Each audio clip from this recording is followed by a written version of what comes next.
અમરેલી શહેરમાં જયસિંહપુરામાં ઉર્જા પ્રધાન કૌશિક વેકરિયા દ્વારા નવા નીરના વધામણા કરવામાં આવ્યા હતા. રાજ્ય સરકાર દ્વારા તળાવો ઊંડા કરવાની કામગીરીથી વરસાદી પાણીનો સંગ્રહ વધતા પાણીના સ્તર ઊંડા જશે. 15 ઓગસ્ટે રાજ્ય કક્ષાની ઉજવણી સીએમના હસ્તે અમરેલી શહેરમાં થવાની જાહેરાત કરી છે. આગામી સમયમાં અમરેલી શહેરમાં 13,000થી વધુ અમરેલી વિધાનસભા વિસ્તારમાં 51,000 વૃક્ષોનું વાવેતર કરવાની જાહેરાત કરાઈ છે. એક પેડ માં કે નામ અભિયાન અંતર્ગત વધુમાં વધુ વૃક્ષારોપણ કરવા લોકોને અપીલ કરી છે.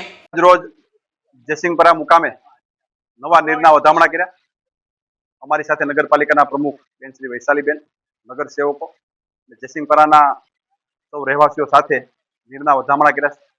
ખાસ કરીને રાજ્યના યશસ્વી મુખ્યમંત્રી આદરણીય ભૂપેન્દ્રભાઈ પટેલ સાહેબનો અને નાયબ મુખ્યમંત્રી આદરણીય હર્ષભાઈ સંઘવી સાહેબનો મારો આભાર માનવો પડે. અમરેલી જિલ્લામાં અમરેલી વિધાનસભાની અંદર જે તળાવ ઊંડા ઉતારવાની કામગીરી ખૂબ મોટા પ્રમાણમાં કરવામાં આવી, જેથી કરીને ખેડૂતોને ખૂબ મોટા પ્રમાણમાં ફાયદો પણ થવાનો છે. જે પાણી દરિયામાં વહી જતા હતા એ પાણીનું સ્ટોરેજ પોતાના ગામની અંદર થઈ શકે એ પ્રકારની વ્યવસ્થા એ સરકાર દ્વારા ખૂબ સારી રીતે કરવામાં આવી છે. તળાવ ઊંડા ઉતારી સરકારે દરેક લોકોને ફાયદો થઈ શકે એ પ્રકારની એક સુંદર કામગીરી પણ કરી છે. સાથોસાથ મારે કહેતા ગૌરવ થાય કે અમરેલી જિલ્લાની અંદર આગામી 15મી ઓગસ્ટ રાજ્ય કક્ષાની ઉજવણી એ અમરેલી જિલ્લાના આંગણે થવાની છે.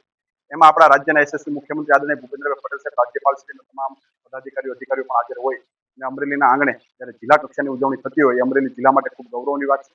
સાથોસાથ નગરપાલિકાને સવિશેષ અભિનંદન આપવા છે કે નગરપાલિકા દ્વારા આગામી દિવસોની અંદર નગરપાલિકા શહેરની અંદર 13,000 કરતાં પણ વધારે વૃક્ષોનું વાવેતર એ અમરેલી નગરપાલિકાની ટીમ દ્વારા કરવામાં આવશે, જેથી કરીને હરિયાળું અમરેલી બની શકે એ પ્રકારની નેમ સાથે જ્યારે આપણે આગળ વધતા હોય ત્યારે જે રીતે યશસ્વી વડાપ્રધાન આદરણીય મોદી સાહેબની નેમ છે કે એક પેડ માં કે નામ, એનું સંધાને અમરેલી નગરપાલિકા એક નવી પહેલ કરી છે. 13,000 કરતાં પણ વધારે વૃક્ષોનું વાવેતર એ અમરેલી શહેરની અંદર થવાનું છે. અમરેલી વિધાનસભામાં એ સિવાયનું 51,000 જેટલા વૃક્ષો એ સદભાવના સાથે ટાઈપ કરી અમરેલીના ગામડાની અંદર 51,000 જેટલા વૃક્ષોનું પણ વાવેતરની કામગીરી સારું થઈ ગઈ છે. આગામી દિવસોની અંદર એક હરિયાળું અમરેલી બનશે, એમાં કોઈ શંકાને સ્થાન નથી અને કાયમિક માટે સારી રીતે વેગવંતુ અમરેલી બને એ પ્રકારે ભગવાન ભોળાનાથના સાનિધ્યમાં પ્રાર્થના કરીએ. સૌનો હૃદયથી આભાર. ભારત માતા.